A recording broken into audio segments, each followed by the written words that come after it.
Boom. Good morning. What's up? It's your man Rico the Opinionist. Look, I got a few minutes before my first client comes in, but I want to say this. This is a direct.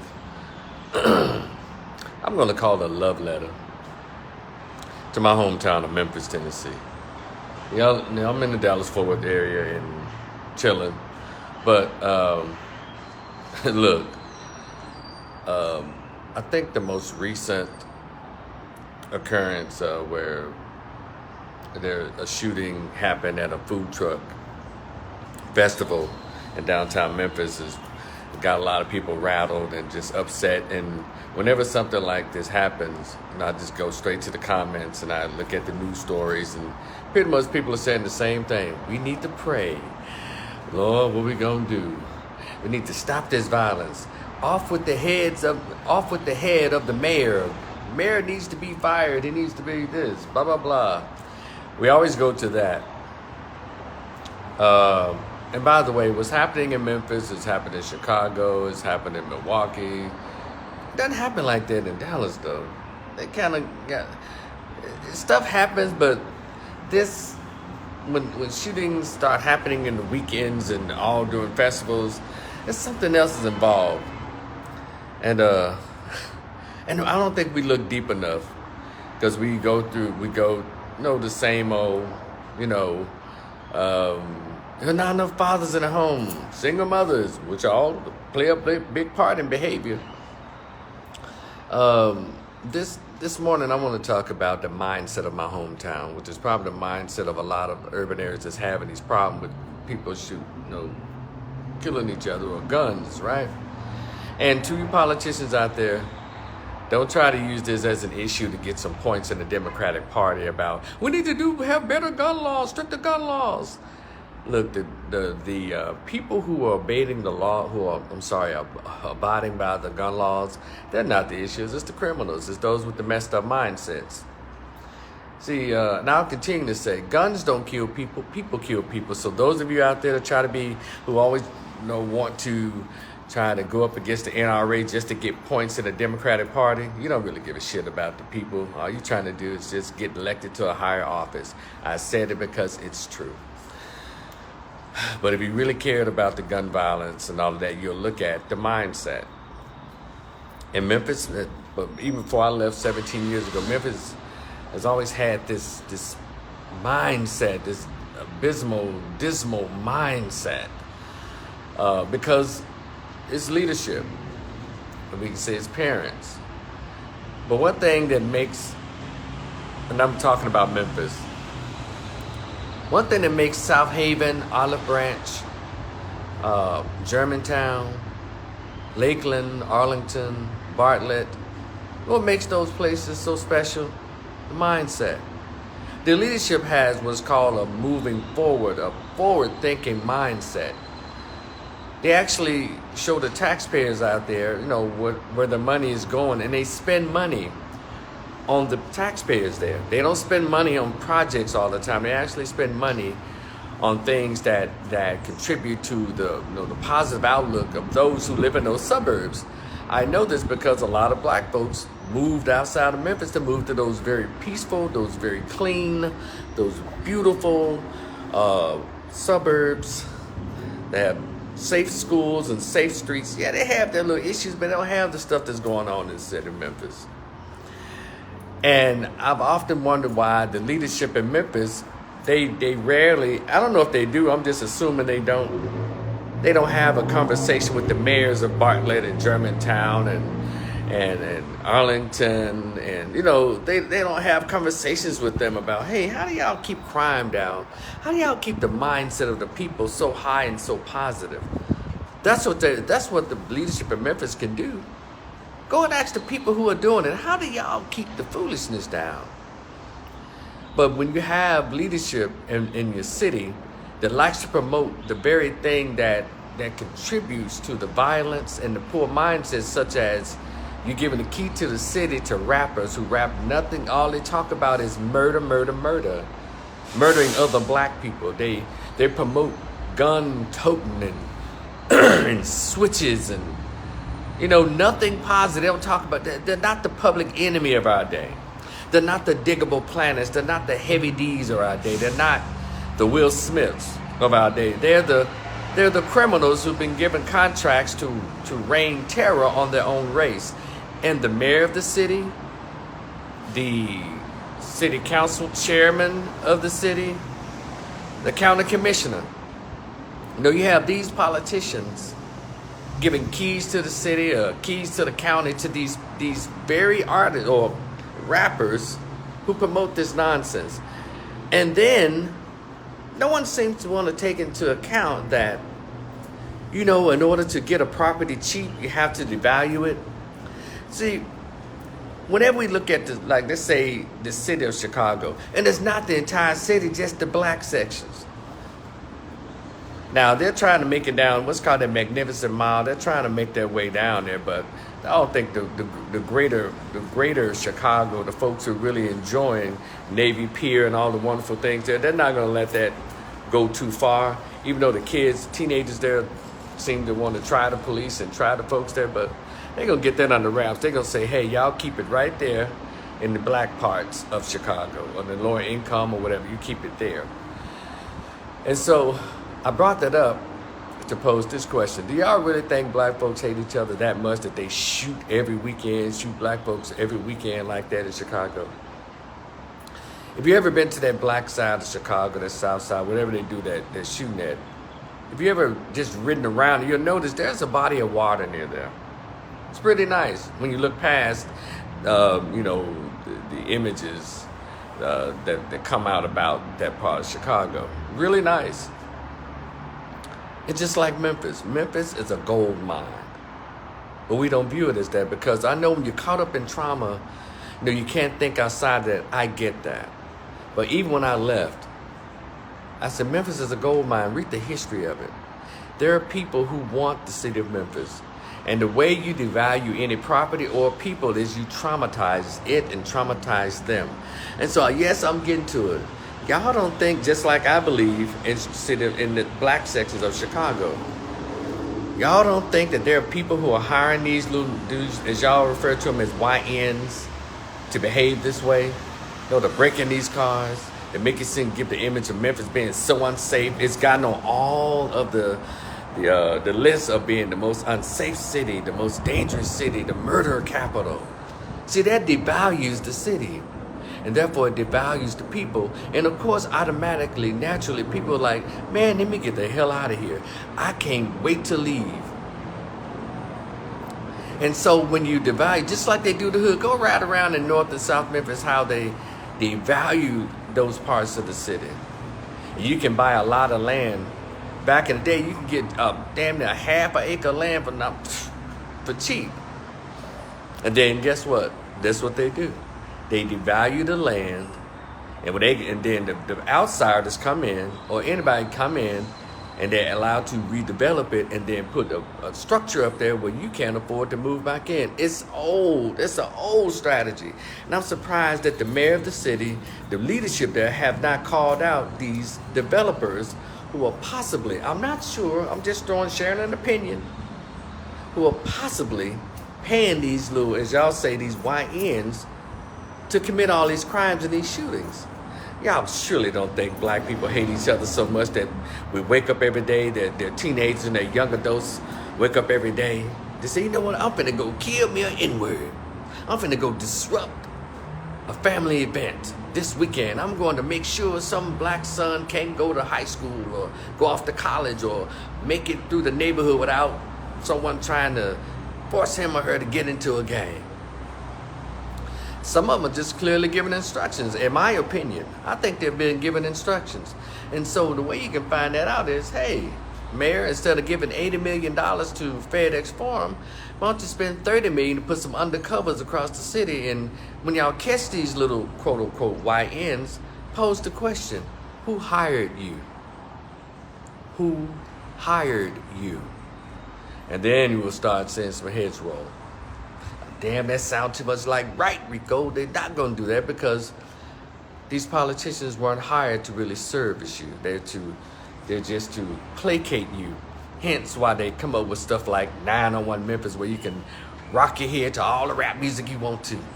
or give the key to the city to the very people who are participants in pushing this negativity to young people's mindsets, to young people's mind. So therefore, yeah, it makes it traumatizing to exist there. Because all you gotta do is just drive out past Winchester, go past the county line and see the difference. I guess they're not paying anybody in Bartlett, Germantown, Arlington, Lakeland. What else? They're not paying anybody to destroy their city. Sounds like they're paying people to put out a positive message in their city. Then isn't it interesting, those same little, quote, YNs, they dare cross the Mississippi-Tennessee line to go over to Olive Branch or to South Haven with all that nonsense. It lets you know that they're being hired or they've been given instructions on what to do and where to do it. I know. Because we can't all move away. And guess what? Some of us are coming back. And we don't want to come back to the nonsense. If you truly believe that the mayor cannot handle it, well, get another mayor, get another city councilman, get another, and when y'all get a new person, y'all make sure y'all pose the right question to them. Why are you here? Why are you running? And most importantly, y'all ask them, where's the money? Let me end by saying this about trauma. See, trauma, it's not always physical, it's psychological.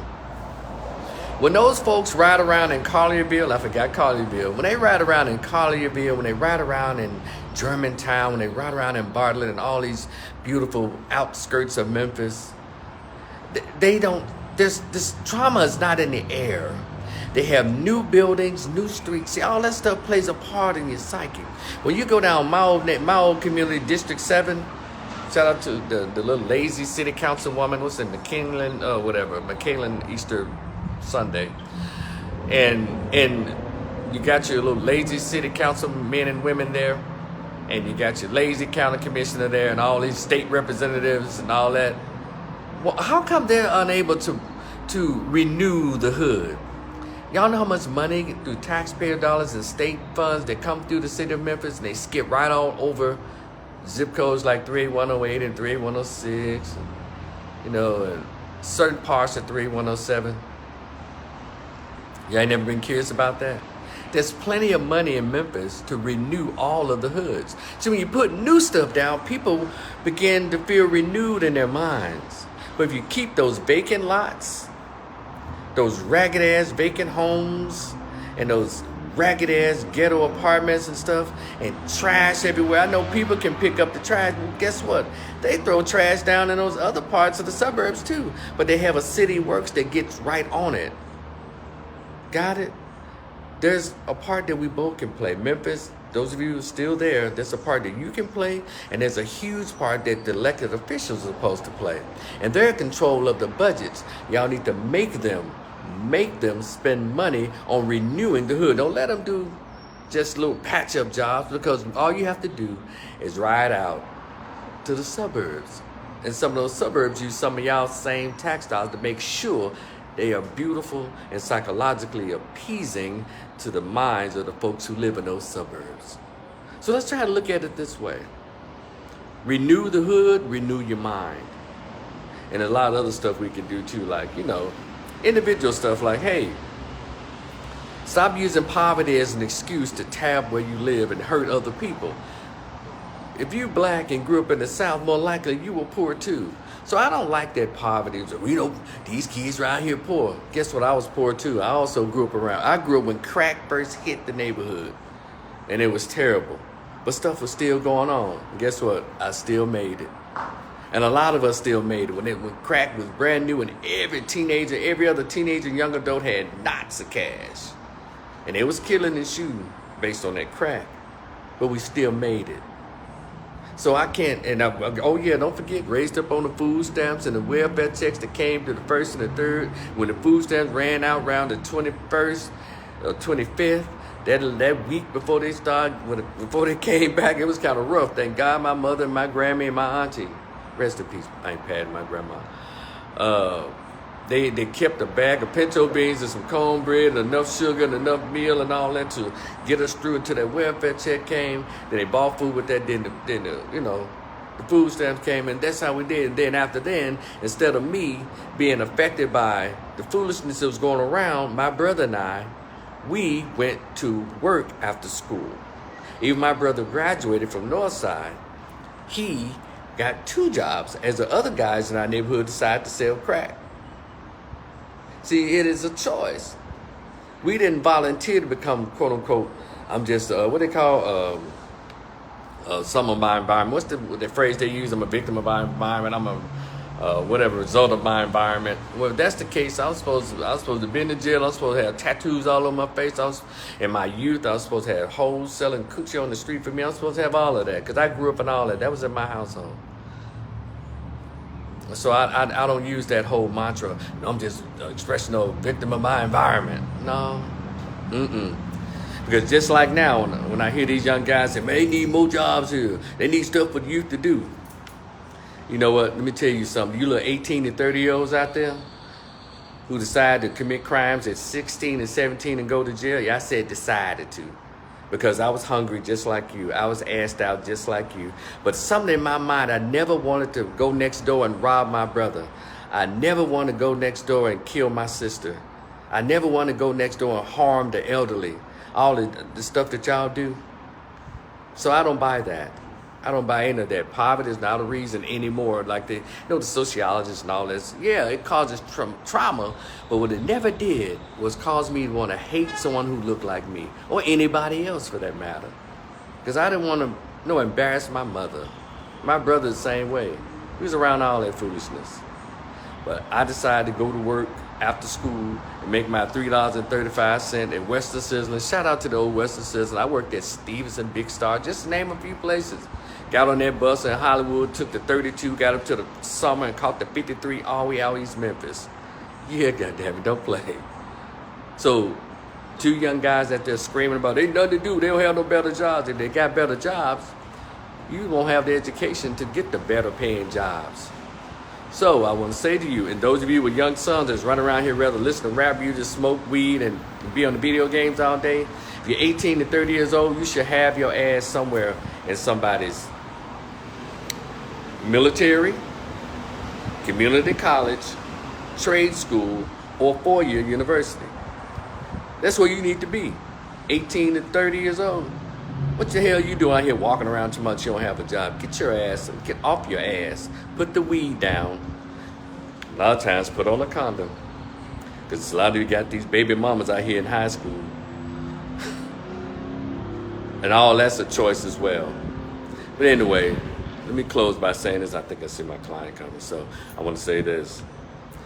If you want to begin the process of changing your mind, and also ask that question, who hiring these YNs to destroy the city like that? Or to cause discomfort, psychological trauma and discomfort for the citizens who are so well-meaning. Let me tell you something, my hometown has a bunch of wonderful people there. The mindset's messed up, but you have to start becoming proactive and asking the right questions of these lazy politicians, and stop giving a lot of these young people excuses of poverty and all of this, because schools are free. They got libraries in all these so-called hoods. They do. They walk right past them. They have community colleges, and the state of Tennessee also offers free college. Please spare me. And if you need some help, I have 2 things that I can share with you. And just send cash at me $5. You can have a copy of my Willie Lynch letter. When you send the cash app, it's $ Rico Rivers MSW. Just send $5, and in the tagline, put your email address, and I'll be more than happy to send you a copy of my Willie Lynch letter. It's nice, it's good, easy read. Number 2, if you like a copy of my black book list, my book list, send $5, $ Rico Rivers MSW. And it should be in the description box, my cash app. And I send you a copy of my list, because we're going to have to change this to make sure what you see out here changes. All right? Y'all be cool, because I got to go see my client. It's your man, RicoThe Opinionist. Please like, share, and subscribe. Memphis, believe it or not, I swear, I love you more than cook food. That's why I'm even out of town for 17 years and I'm still concerned about what happens there. Because one day you got to come back there. Yeah, we coming back eventually. Y'all enjoy the rest of your day. Peace.